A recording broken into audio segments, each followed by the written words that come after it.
What is up guys, Stu here, and welcome to yet another movie catch up here on the channel, where I'm trying to get through some films that I didn't have time to get full reviews out for you guys for, but which still happened, existed, and I absorbed with my eyeballs, and I got some thoughts on. Before we dive into all the juicy goodness today, you see that subscribe button? Click it, you coward.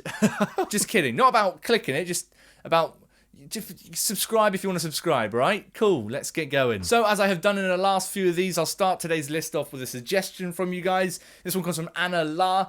She suggested quite a few, but I haven't seen all of those because I'm terrible. One of those I had seen was John Wick Chapter 3, so let's have some thoughts. I don't think I need to explain that this is the third one in a John Wick trilogy. It's in the name. But if you've followed any of these, you'll know that John Wick left Chapter 2 in a bit of a tricky, sticky situation. How's he going to get out, huh? How on earth is he going to get out? Well, with ludicrous and insane fighting, yes, it was crazy, this one. I thoroughly enjoyed the third chapter here. This film starts off so insanely strong that it's almost inevitable that it's going to take some dips along the way, but my goodness gracious, the first 20 minutes of this film are genuine action perfection. Just drops you straight in. Keanu Reeves is like, you know what? Let's fucking just have it then. Go on. And we basically see him fight many waves of bad guys in many different situations. He's fucking throwing knives around, he's riding horses, he's using horses as a weapon. It's crazy, and it is incredibly satisfying to watch. There's certain hits that land in some of these fights where the whole audience was like, oh shit. Don't know why we're doing that, as if in the audience we were getting ready like, oh yeah, fucking come for my boy. Not that we could do anything, or rather I could do anything. There's a couple of, you go for it. You join that fight. I'll sit back. I'm not doing shit here. Keanu Reeves, I bet maybe he does. But Keanu Reeves is still amazing here, and I've said it before, I'll say it again. I love the fact that Keanu Reeves has just gone from one incredibly iconic pop culture figure in Neo from The Matrix, and is now just John Wick. When you think of Keanu Reeves now, you're just like, yeah, it's John Wick. It just is. And I'm not entirely sure what that's a testament to, but it's kind of cool. He gives it his all. The stunts are bigger and better here. The fights are bigger and better. And you can still see that Keanu Reeves is doing it all. But he teams up with like Halle Berry in a film, and they have a big throwdown with dogs in this insane sequence. The sequences in this film from an action standpoint, I don't really have any problems with at all. Where I think this film falls down on is its storyline. It's a ridiculously convoluted and strange storyline here. He's globe-trotting around loads of different locations in the world. He's got to get from A to B. They got to have a reason. And it's not always as interesting as it thinks it is. I also got a borderline racist turn from Bronn from Game of Thrones. I feel like we should just mention that briefly. What was his accent? Jerome Flynn, man, what were you doing here? It's like fucking Mario turned up halfway through and was like, it's a John Wick. So really there's not much more to say here other than the fact that Keanu Reeves still continues to kick some serious ass, and it still continues to be immensely entertaining. But let's move on swiftly from assassins to assassins, because they're at school and they might probably have to do some essays. You can tell I'm struggling for segues here. Booksmart is a film which came out. I saw it. God, it was good, wasn't it? It was very good. Now, if you've watched even one of my videos before on the channel, you'll almost definitely know that I'm a huge fan of coming-of-age films. Teenagers at high school, coming of age, learning about life, growing up. Oh, fuck, I just...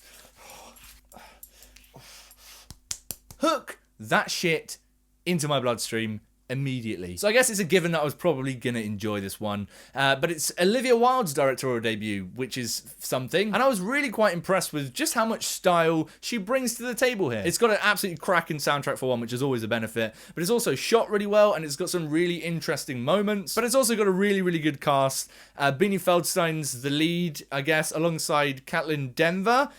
I may have just said the wrong name, but I'm not gonna check. I should never have that much faith in myself. But the two of them are so good together. They just have insane chemistry, and they are just endlessly watchable. So watching them go through all of these teen drama, high school comedy situations is always fun. But also watching it, I realized a more kind of specific subset of coming of age, which just, yes, hook me in. And that is, hear me out, this is going to sound weirdly specific, teenagers giving a speech to large groups of people at the end of a very eventful term. Can we make that a genre now? But I'll tell you what didn't get me, and that is Ma, which is another film which came out. It wasn't good. Where do we start with Ma? It's Octavia Spencer, making friends with kids, inviting them around to drink, and then turning out to be weird.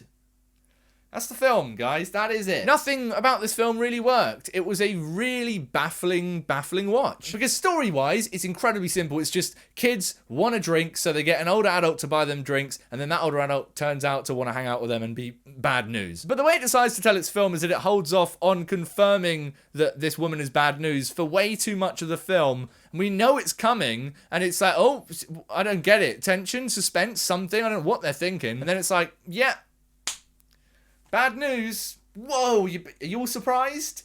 Huh? And then it ends. Not well acted. Octavia Spencer is an incredible actress. She's great. She's done a lot of fantastic work before, but this does feel a little bit like the fuck it move. It's her fuck it move. You know those films from big actors and you're like, why are they doing it? And the only possible explanation is that they just woke up and thought, fuck it.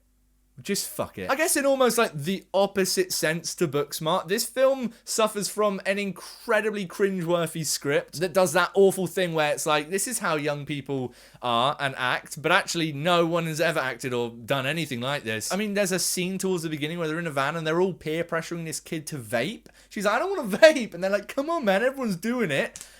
How was that scene not written by an 80-year-old? And every scene is just kids doing dumb shit, and these kids are trying to be quirky when they're chatting to each other in the performances and the screenplay. It's like, look how quirky these kids are, they're having fun, but actually not one of them is fucking funny remotely, and none of them at any point in this film go anywhere near a rational decision. But I get it. Horror films have been doing that since fucking horror films began, right? You don't get anywhere in a thriller or a horror film without a character making a decision which doesn't make you go, oh, why did you do that? The problem here is that it's all just so obvious. You know exactly what it's doing, exactly what it's trying to do, and when you know so clearly what it's trying to do, and you can also so clearly see how it's failing, it is just a tough watch. The climax of this film, fuck, I don't even know what happened.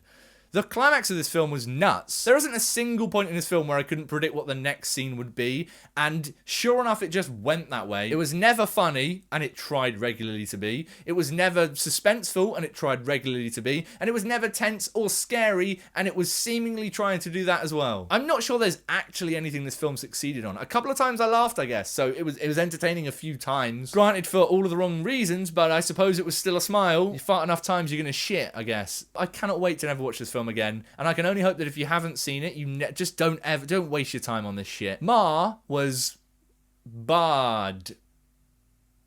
And if you thought that joke was bad, wait until you see this film. The ultimate joke of them all, if you will. I guess in the end, though, the real joke was that I paid money for this film.